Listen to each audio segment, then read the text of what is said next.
How you doing, everyone? So this is poor Scrappy, laid bare, completely stripped out, been cleaned inside and out, so we can get the bodywork fixed like we've seen before. So this crack, see, that'll be super glued shortly. And so a few people have been saying that they don't want me to remove these altogether and rebuild the ones that are there. No, I am going to go ahead and remove them all the way along in parallel with this. Get a plastic insert for this, sort of create a new badge. So I am still going to do that because it should be something interesting and fun. Essentially, it's all been cleaned under the soapy water. As has the keyboard. So it's all dust free and gunge free now. It's going to be sprayed with a bit of silicone as well, so just in case. And keys there, and of course there is the modified tape deck, which I've just desoldered the jack there. And I will be actually adding a REM cable to another jack as well, so that the loading can work correctly. Thank you, Ashley Clifford, for that handy hint.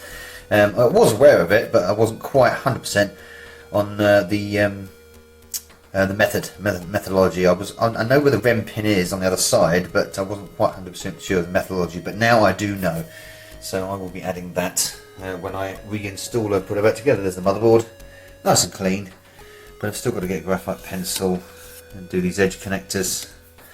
And there's the screws. So yes. This will be separated into several parts over a course of several days, this video. I'm just showing this is what we're going to do. So the next sequence you'll see is me messing around with this, modifying this, and hopefully a respray as well, which I'm going to have to mask this off. Well, let's go for it. Okay, right, so what we've done now, as you can see through the case, I have created this plastic replacement for the metal insert, which fits kind of nice. There we go. Also super glued that, and examine these barbs and the crack on the front. And as you can see, what I've done, I've started to do is I've pushed this crack together, as you can see, and super glued that together. There's a little bit of a dink there which will need a bit of a sanding down, which I've already started as well. But my original plan was, as I said a couple of times, to cut all the barbs off along here in parallel with this. Changed and modified that now, mainly because of the construction and moulding of the plastic case. Because there's reinforcements here and here and here and there. So I don't want to cut all them out to lessen the integrity of the case. So what I'm going to do instead is simply cut from this reinforcement point here to this reinforcement point here, cut these barbs out and create the perspex sort of see-through part there, and that's where the blue light will shine, the green light should I say, will shine from. That's the plan anyway. So I've got my little Dremel tool, so we're going to cut them away right now. Okay, right, so what we've done, that was a bit of a jump there, but we have sprayed everything and I've masked it off quite nicely, so it's all sprayed black. Is old Scrappy, and I've just finished reinstalling the tape deck and the keyboard and fitting in some LED lights at the top there, and I'll show you that in a second. Hopefully it all works and doesn't blow up. So what I've done is I've extended the jack here, and I've done a bit of resoldering as well. So I've one of them's this is the audio in jack, and that one is the REM. So that when I get a connect a TZX Dunio up to it instead of an MP3 player, which you can still do, that, but it helps with the stop of the tapes and the multi-loads. Thank you again to Ashley Clifford for pointing that out, and Velociraptor also pointed that out as well. I think Craig Harrison also pointed it out as well before. So I thought, well, I'm not going to do a half job, so I'll do the proper job. So I originally obviously put straight to the head here because I was being a bit lazy, and that worked. But I've just resoldered it back to this pin here, which is what I said in the previous video, which is the ground, and that pin there. I'll get my screwdriver right, and that should bring the audio feed in. This pin here is going to the REM, so to the start stop essentially. So everything is circuit tested, and I've put it all back together. Unfortunately, what happened as I was putting it together, and this is a pain in the ass, is that this spring pinged off somewhere. Somewhere in the bug loft is that spring. Don't ask me where, I don't know where it is. So I had to fashion a spring out of a keychain. So I fashioned a spring out of a keychain. So it does eject, but it doesn't eject with the force that it did before. So if I flip her over, flip old Scrappy over, now you can see Scrappy is now painted black. This is all filled in. The cracks have all been sanded down and filled in as much as the best I could. It's going to get a polish up and get its decals on. There's the LED light, which I've just put it on, and inside here I have got two, and you can just see there, I've got my screwdriver, one green LED there and one green LED there, and those green LEDs, that one's just slipped out there, there you go, them green LEDs there will light up and with any luck illuminate the back of the CPC when I put a nice Perspex panel in there. That's the plan anyway. Here's the tape deck. See, it does eject, but it's a bit bouncy, a bit loose and a bit bouncy, because I'm really frustrated by that, because it's the best spring I could get hold of. The fat just made a spring. And I've just taken the lens out as well. I don't even know where that lens has gone actually. The lens is somewhere over there. Oh, there it is. Yeah, there's the lens that goes in there. It's a bit scratchy, you see, so I'm thinking of there's a big scratch this side. Might paint an enamel black border on that and then fit that back in. It's never going to be as perfect. I mean, 'cause it's got quite a few scratches on that.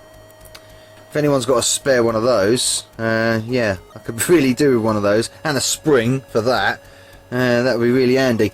But anyway, there she is at the moment. So all we've got to do now is pop the board back in, pop it all back together, and hopefully she works. Fingers crossed. Righto everyone, so here is Scrappy finished. All black, with the Amstrad logo there, like we've already shown. I had to fiddle around a little bit with the soldering inside, but there she is. She's all done, and just going to put a little bit of plastic in there for the next. Cause there is a couple of LEDs in there, but they're not very bright. But it was an experiment that I thought, well, we'll see how it went. But the more important thing is it's not even recognisable from when Mr. Stuart TootyUK gave me a smashed to bits, no tape deck working, absolute trash. But now fully working. I think we need a new name for her really. Just gonna have a look at the down there. So down there we've got the two jack mods. That's the audio in, and that's the REM in. And over here we have a TZX Dunio, which is going to play all the CDT files through. And they thanks to Ashley Clifford for pointing me in towards the direction of the TZX Dunio, and very much thank you to Argitape and Duncan Edwards for helping me out getting some teething problems out of the way. Basically I had the REM, the polarity wrong on the REM, which was causing a problem, and then then he recommended I use a different soldering point for the audio in, which I switched to, and it's lovely. So let's go ahead and see if Scrappy works.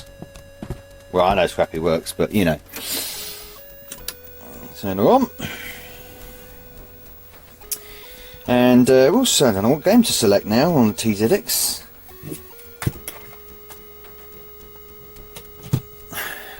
So let's move over here, I'll show you that.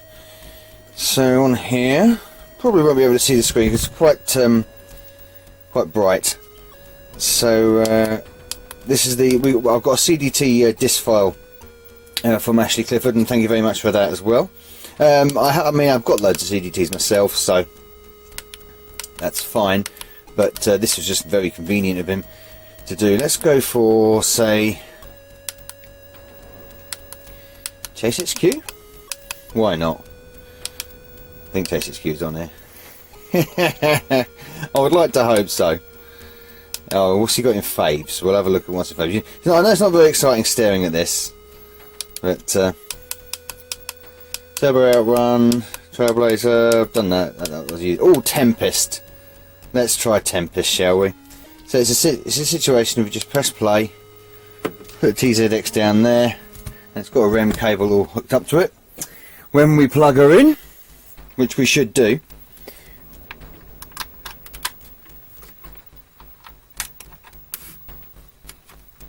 there we go, all plugged in. Just like that, and the TZX starts itself up. And there you go, all ready.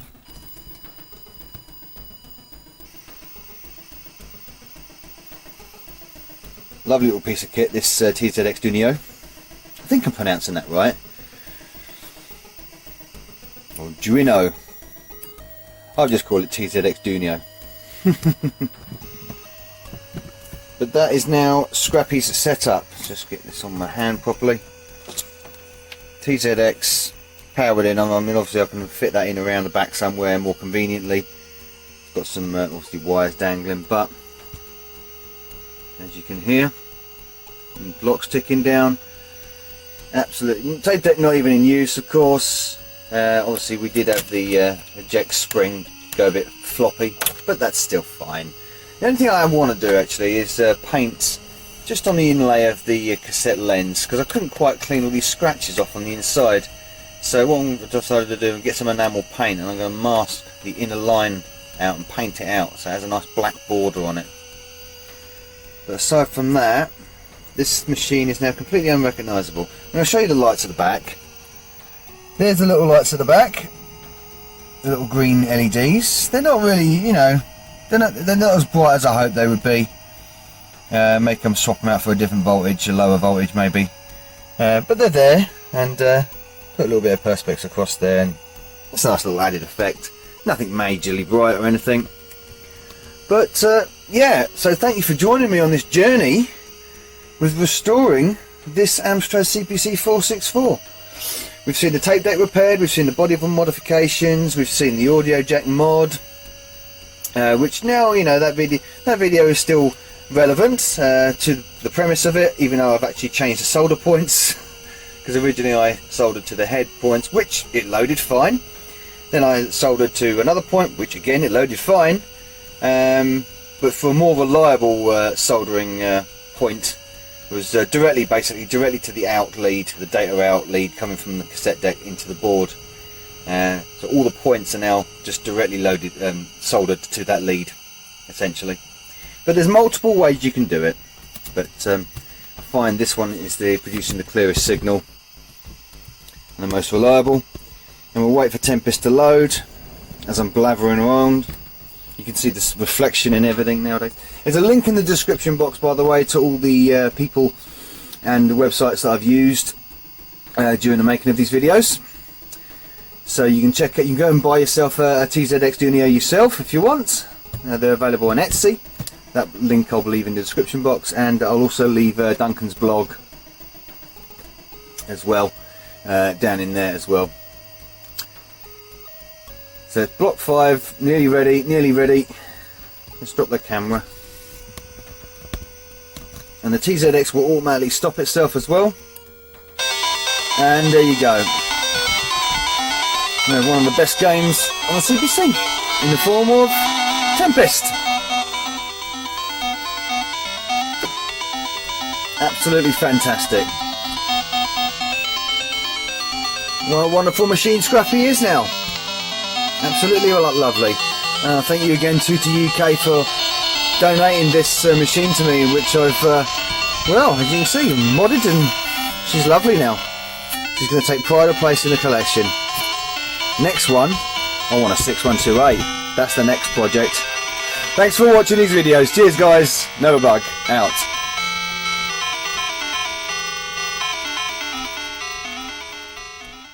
Hey, Novabug here. I do hope you enjoyed this video. Please support the channel by liking and commenting, and of course subscribing if you haven't already done. If you would like to support me further, please consider joining my bug army via Patreon. And also don't forget to follow me over at Facebook, Twitter, BitChute and Twitch. Finally, a special mention to my bug army generals Sam M and Sweet Nanook. Thank you everyone for supporting me. Novabug out.